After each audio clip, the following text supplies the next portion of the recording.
ये आपके जनसत्ता का आज का संपादकीय पाठ है। देखिए, संपादकीय पाठ ये आर्टिकल एडिटोरियल आपको प्रारंभिक परीक्षा, मुख्य परीक्षा और इंटरव्यू हर जगह मदद पहुंचाते हैं।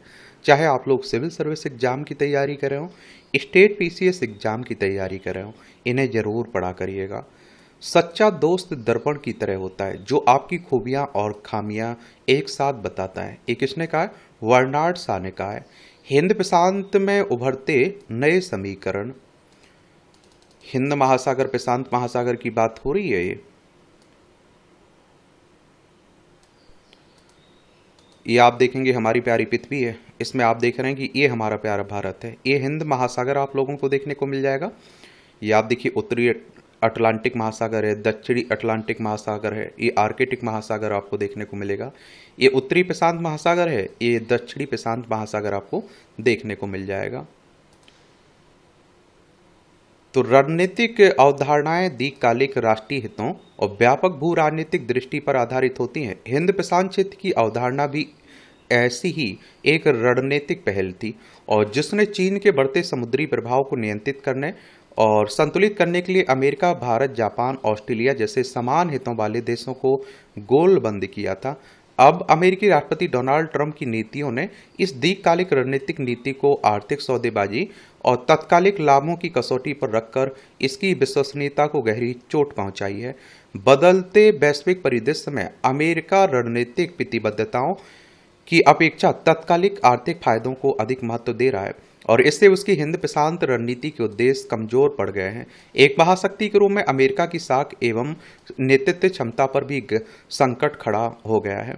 ये आप देखेंगे, यहाँ आप लोगों को यूएसए देखने को मिल जाएगा। संयुक्त राज्य अमेरिका की बात हो रही, वॉशिंगटन डीसी इसकी राजधानी है। ये आप देखिए, हमारा पड़ोसी चाइना है, ये जापान आपको देखने को मिल जाएगा, ये ऑस्ट्रेलिया है। डोनाल्ड ट्रंप ने अपने पहले कार्यकाल में हिंद प्रशांत क्षेत्र को रणनीतिक पहचान दी थी, और जापान, ऑस्ट्रेलिया, यूरेशिया देशों तथा आसियान से भी चीन से मुकाबला करने के लिए इसे व्यापकता दी।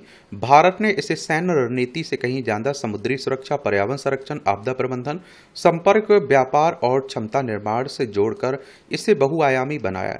हिंद प्रशांत विश्व के सबसे महत्वपूर्ण और परस्पर जुड़े हुए क्षेत्रों में शुमार है। यह विशाल समुद्री क्षेत्र पूर्वी अफ्रीका के तट से लेकर संयुक्त राज्य अमेरिका के पश्चिमी तट तक फैला हुआ है। विश्व की लगभग आधी जनसंख्या और वैश्विक व्यापार का एक बड़ा हिस्सा इसी क्षेत्र से जुड़ा है। अपनी प्राकृतिक संसाधनों की प्रचुरता तथा सांस्कृतिक विविधता के कारण यह क्षेत्र वैश्विक राजनीति और अर्थव्यवस्था का केंद्र बन गया है। हिंद प्रशांत केवल हिंद महासागर और प्रशांत महासागर के भौगोलिक जुड़ाव का संकेत नहीं देता, बल्कि यह एशिया, अफ्रीका और आसियान के देशों के बीच बढ़ती रणनीतिक, आर्थिक और सुरक्षा साझेदारी का प्रतीक भी है। समुद्री मार्गों से वस्तुओं और ऊर्जा के 60% से अधिक व्यापार का आवागमन इसी क्षेत्र से होता है। भारत हिंद प्रशांत का व्यापक अवधारणा के केंद्र में कई कारणों से है। भारत हिंद महासागर के केंद्र में स्थित है और मलक्का जलमार्ग, अरब सागर तथा बंगाल की खाड़ी जैसे प्रमुख समुद्री मार्गों पर उसकी प्रभावी पहुंच है। विश्व के ऊर्जा, व्यापार और समुद्री वाणिज्य का बड़ा हिस्सा इन्हीं मार्गों से होकर गुजरता है। यदि कभी संकट की स्थिति उत्पन्न होती है तो भारत इन समुद्री मार्गों की सुरक्षा में निर्णायक भूमिका निभा सकता है। अमेरिका के लिए यह सामरिक दृष्टि से बेहद महत्वपूर्ण है। भारत हिंद प्रशांत का एक लोकतांत्रिक, स्थिर और विश्वसनीय साझेदार रहा है। अमेरिका, जापान, ऑस्ट्रेलिया के साथ भारत की भागीदारी ने क्वाड को क्षेत्रीय स्थिरता का एक अहम मंच बना दिया है। यदि भारत इसका हिस्सा ना होता तो हिंद प्रशांत की अवधारणा केवल अमेरिकी या फिर पश्चिमी रणनीति तक सीमित दिखाई दे सकती है, और इससे विकासशील देश आशंकित हो सकते हैं।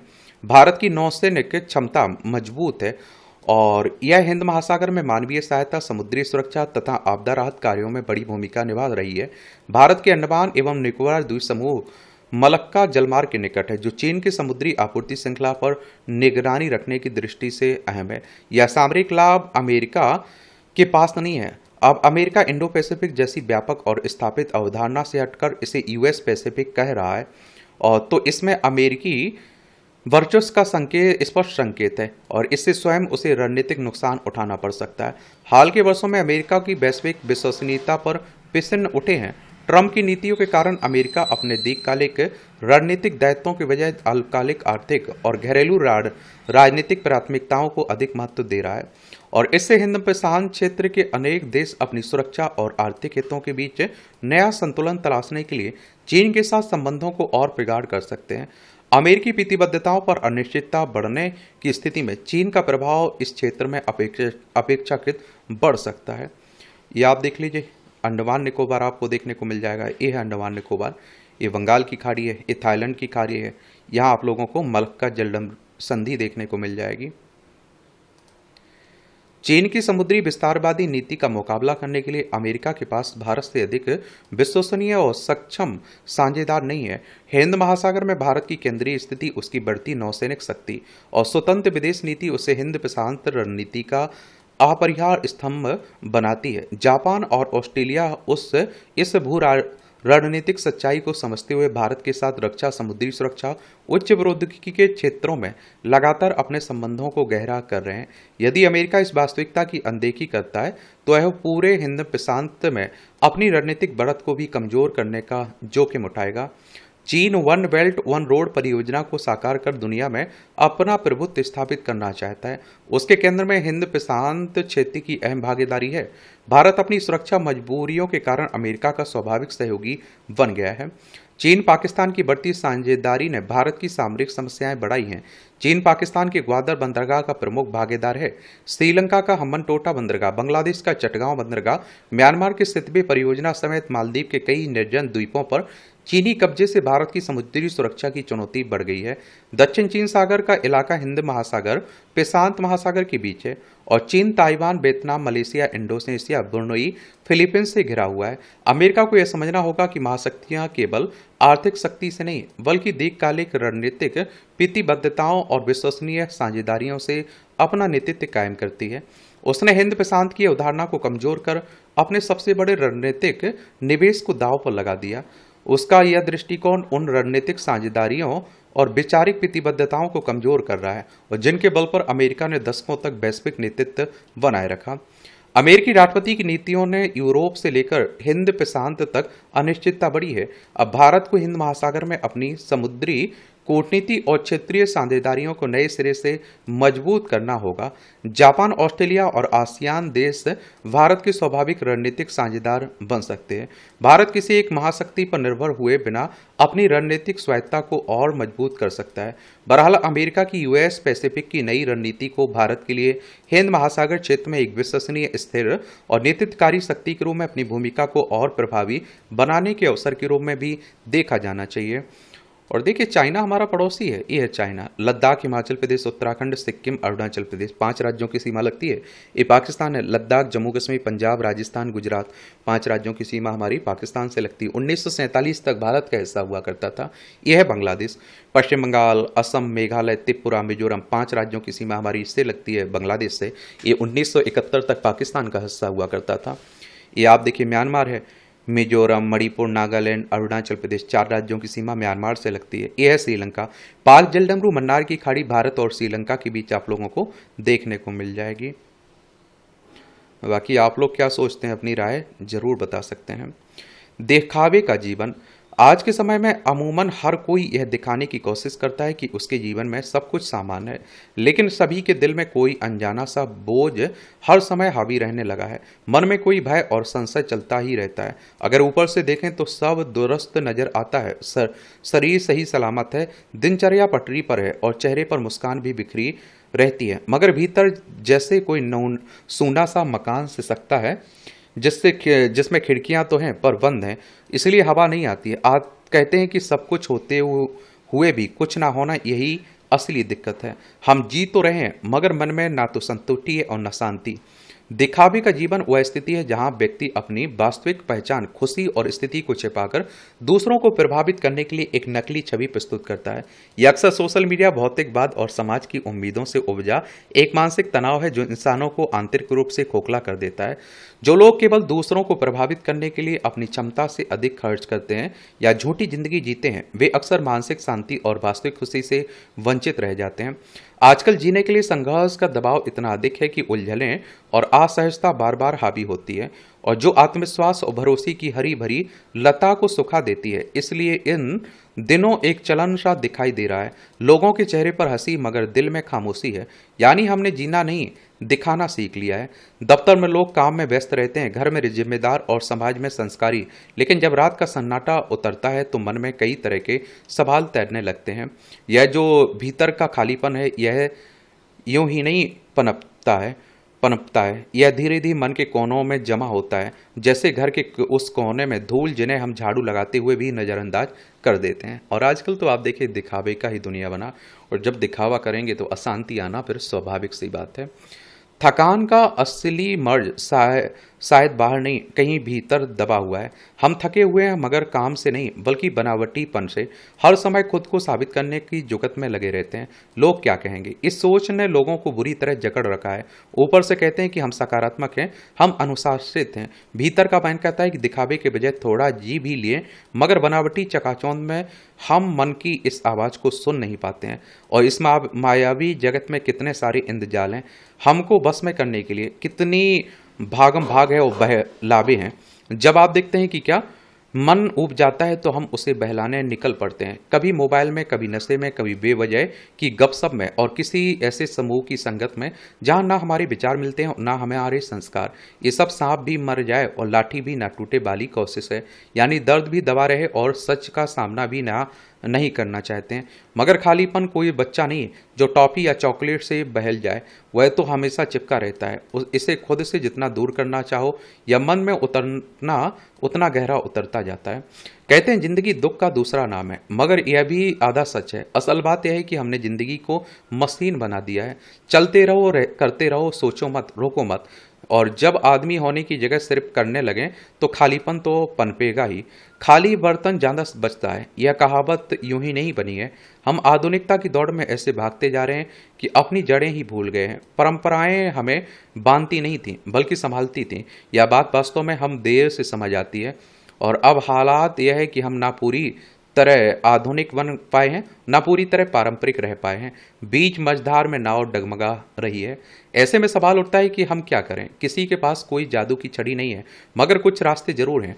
कभी कभी ब्रेक लगाइए। जिंदगी कोई एक्सप्रेस ट्रेन नहीं है कि बिना रुके ही मंजिल तक पहुंच जाएगी। कुदरत के पास जाइए, पेड़ पौधे, हवा, आसमान मुफ्त के मनोचिकित्सक हैं। सच्चे लोगों से मेल जोल बनाइए, हर किसी से नहीं, किसी एक से दिल खोलकर बात कर लीजिए और ऐसा करने से मन का बोझ आधा हो जाएगा। पुराने मूल्यों को झाड़ पहुंचकर देखिए। हम पुरानी चीज बेकार नहीं होती, हर बार पुराना सोना ही असली चमक देता है। याद रखना चाहिए कि असली आनंद पकड़े रहने से नहीं, जीवन की गति के साथ बहने से ही मिलता है। मगर हम आनंद को पकड़ना चाहते हैं जैसे वह कोई चीज हो जो बाजार में मिल जाए। असल में आनंद तो बरसात की तरह है। जब मन की मिट्टी में संतुष्टि की फसल तैयार होती है तब वह अपने आप बरसने लगता है। इसके लिए गुरुदेव रविन्द्रनाथ टैगोर की जीवन शैली पर अमल करना चाहिए। गुरुदेव जीवन की अंतिम श्वास का तक बहुत कुछ सीखते रहे, आनंद से सराबोर रहे। इसलिए अपने भीतर की जमीन को सूखी मत होने दीजिए। मन का खालीपन दुश्मन नहीं, दूध की तरह होता है। यह गिराने नहीं बल्कि हमें जगाने आता है। जिंदगी जब बोझिल होने लगे तो समझ लीजिए अब उसे नए सिरे से जीने का वक्त आ गया है। ये आप देखिए छोटी छोटी टिप्पणियां हैं, पढ़ना हो तो पढ़ सकते हैं। इसकी PDF आपको एजुकेशन सर्कल है ना टेलीग्राम पर चैनल, वहां डाल दिया जाता है। संकट के बीच पश्चिम एशिया में हालात पूरी तरह सामान्य नहीं हो पाने की वजह से देश में बढ़ती महंगाई के बीच अब इसका असर औद्योगिक उत्पादन पर भी दिखने लगा है। हालत यह है कि देश के 8 बुनियादी उद्योगों की वृद्धि दर बीते मई में सुस्त पड़कर 7 महीने के निचले स्तर 0.5% पहुंच गई है, जबकि अप्रैल में बुनियादी उद्योगों की वृद्धि दर 1.8%, पिछले मई में 1.2% थी। सरकार की ओर से सोमवार को जारी आंकड़ों के मुताबिक कोयला, कच्चा तेल, रिफाइनरी उत्पादों के उत्पादन में गिरावट के कारण इन उद्योगों की वृद्धि की रफ्तार धीमी पड़ी है। इससे स्पष्ट है कि ऊर्जा संकट उत्पादन में कमी का प्रमुख कारण है। अगर अमेरिका ईरान के बीच समझौता वार्ता किन्हीं कारणों से पटरी से उतरती है या लंबी चलती है, तो आने वाले दिनों में उद्योगों की स्थिति और कमजोर हो सकती है। मगर सवाल है कि सरकार के उन दावों का क्या हुआ जिनमें कहा जा रहा था कि संभावित संकट का सामना करने के लिए समय रहते वैकल्पिक उपाय तलाश लिए जाएंगे। दरअसल हॉर्मुज जलमार्ग के बाधित रहने से वैश्विक आपूर्ति श्रृंखला प्रभावित हुई, जिससे भारत समेत दुनिया के कई देशों में ऊर्जा संकट खड़ा हो गया। ये आप देखें हमारी प्यारी पृथ्वी है, इसमें आप देखेंगे ये है हमारा प्यारा भारत। यहाँ ईरान आपको देखने को मिल जाएगा, ये फारस की खाड़ी, ओमान की खाड़ी, यहाँ आप लोगों को हॉर्मुज जलडमरू देखने को मिल जाएगी। ये इजराइल है, ये भूमध्य सागर, ये नीचे लाल सागर आप देख रहे हैं, ये लेबनान देख रहे हैं। और भारत पर इसका ज्यादा असर इसलिए पड़ रहा है क्योंकि यहाँ आयात पर निर्भरता अधिक है। ऊर्जा के वैश्विक संकट की वजह से देश में पेट्रोल डीजल की कीमतों में लगातार इजाफे के बाद सरकार ने पिछले दिनों घरेलू रसोई गैस के दामों में भी 29 रुपये प्रति सिलेंडर की बढ़ोतरी कर दी थी। यानी महंगाई की आंच अब आम लोगों की रसोई तक पहुंच गई है, जो आने वाले दिनों में और तेज हो सकती है। इस बीच बुनियादी उद्योगों की वृद्धि दर 7 महीने के निचले स्तर पर पहुंच जाने का मतलब है कि ऊर्जा संकट की वजह से उद्योगों के उत्पादन पर गहरा असर पड़ा है। सरकारी आंकड़ों से पता चलता है कि कोयला, कच्चा तेल, प्राकृतिक गैस, रिफाइनरी उत्पादों और उर्वरक की उत्पादन वृद्धि में बड़ी गिरावट आई है। इस्पात और सीमेंट के उत्पादन की वृद्धि दर मई में घटकर क्रमशः 5% और 8.4% रही, जबकि पिछले साल इसी अवधि में यह 7.4% और 9.7% थी। आर्थिक विशेषज्ञों का कहना है कि मई में बिजली उत्पादन में बढ़ोतरी 19 महीनों के उच्चतम स्तर पर पहुंचने से बुनियादी उद्योगों की समग्र वृद्धि को थोड़ा सहारा मिला है। यानी बिजली उत्पादन को अगर अलग कर दिया जाए तो इन उद्योगों के उत्पादन में कुल गिरावट संकलित किए गए आंकड़ों से कहीं ज्यादा है। अगर मौजूदा स्थिति में सुधार नहीं हुआ तो इसका असर न केवल निर्यात के कारोबार पर पड़ेगा, बल्कि मांग और आपूर्ति के बीच अंतर बढ़ने से देश में वस्तुओं की कीमतों में इजाफे से भी इनकार नहीं किया जा सकता है। मगर संकट की इस स्थिति से निपटने के लिए सरकार की ओर से कोई ठोस उपाय करने के प्रयास नजर नहीं आते, और इसे विडंबना ही कहा जाएगा कि एक तरफ आम आदमी महंगाई के बोझ तले दबता जा रहा है और दूसरी तरफ सरकार यह दिखाने का प्रयास कर रही है कि आवश्यक वस्तुओं के दाम अब भी नियंत्रण में है। मौजूदा संकट के लिए भले ही वैश्विक परिस्थितियां जिम्मेदार हों, लेकिन इसके समाधान के लिए सरकार द्वारा कारगर कदम उठाने के बजाय इसका बोझ जनता पर डाल देने को उचित नहीं ठहराया जा सकता है। अपराध का दायरा। राष्ट्रीय राजधानी दिल्ली में एक बच्ची का अपहरण कर उससे बलात्कार और फिर उसकी हत्या कर देने की घटना ने न केवल सुरक्षा व्यवस्था को एक बार फिर सवालों के घेरे में खड़ा कर दिया, बल्कि सामाजिक और मानवीय संवेदनाओं को भी झकझोर दिया। आजकल इंसानियत, मानवता तो आप देख रहे हैं कि मर गई। हैवानियत आप देखिए, दरिंदों का बोलबाला सा लगने को मिल रहा है। और इस तरह के हैवान आते कहाँ से? और एक तो क्या है कि नियम कानून कुछ भी बना दीजिए, लेकिन आप देखते हैं कि फिर भी इस तरह की घटनाएं नहीं घट रही हैं। मैं कहता हूँ संस्कार, शिक्षा, स्कूली शिक्षा बहुत ज़रूरी है। अच्छी क्वालिटी वाली शिक्षा की ज़रूरत है। बच्चों को यौन अपराधों से बचाने के लिए विशेष कानून बनाए जाने के बाद भी क्या वजह है कि ऐसी घटनाओं पर अंकुश नहीं लग पा रहा है? गौरतलब है कि दक्षिण दिल्ली के महरौली इलाके में एक बच्ची को सोमवार तड़के उस समय अगवा कर लिया गया जब वह अपने परिवार के साथ फुटपाथ पर सो रही थी। खबरों के मुताबिक आरोपी कैब चालक ने बच्ची की अस्मिता को तार-तार करने के बाद गला घोंटकर उसकी हत्या कर दी और सबको फरीदाबाद गुरुग्राम रोड के किनारे एक जंगल में फेंक दिया। सवाल है कि सुरक्षा एजेंसियां अपराध होने के बाद ही हरकत में क्यों आती हैं? अपराध को होने से रोकने की जिम्मेदारी आखिर किसकी है? देश की राजधानी होने के नाते यह उम्मीद की जाती है कि यहाँ सुरक्षा व्यवस्था दूसरे शहरों की अपेक्षा बेहतर होगी, मगर यहाँ आपराधिक घटनाओं के आंकड़ों पर नजर डालें तो स्थिति इसके विपरीत प्रतीत होती है। घर हो या फुटपाथ, लोग कहीं भी खुद को सुरक्षित महसूस नहीं कर पाते हैं। हैरत की बात है कि बच्ची को अगवा कर उसकी हत्या कर देने के बाद भी आरोपी के भीतर कानून का कोई खौफ नहीं था। वारदात को अंजाम देने के बाद वह घटनास्थल पर दोबारा आया, लेकिन पुलिसकर्मियों को देखकर वहां से भाग गया। हालांकि बाद में पुलिस ने उसे गिरफ्तार कर लिया। ऐसे में यह सवाल भी महत्वपूर्ण है कि अगर अपराधियों के भीतर कानून का डर खत्म हो गया तो इसके लिए कौन जिम्मेदार है? जाहिर है कि सुरक्षा एवं जांच एजेंसियों की लापरवाही की वजह से जब अपराधी कानून के शिकंजे से बच निकलते हैं तो उनके भीतर किसी तरह का खौफ नहीं रहता। शासन प्रशासन को इस बात पर गंभीरता से सोचने की जरूरत है कि सिर्फ कानून बना देने से अपराध पर अंकुश नहीं लग पाएगा, उसे प्रभावी तरीके से जमीन पर लागू करने की जरूरत है। ये आप देखिए राष्ट्रीय राजधानी है दिल्ली की बात हो रही, केंद्र शासित प्रदेश है। विधानसभा में 70 सीटें हैं, राज्यसभा में 3 सीटें, लोकसभा में 7 सीटें हैं और रेखा गुप्ता यहाँ की मुख्यमंत्री आपको देखने को मिल जाएंगी।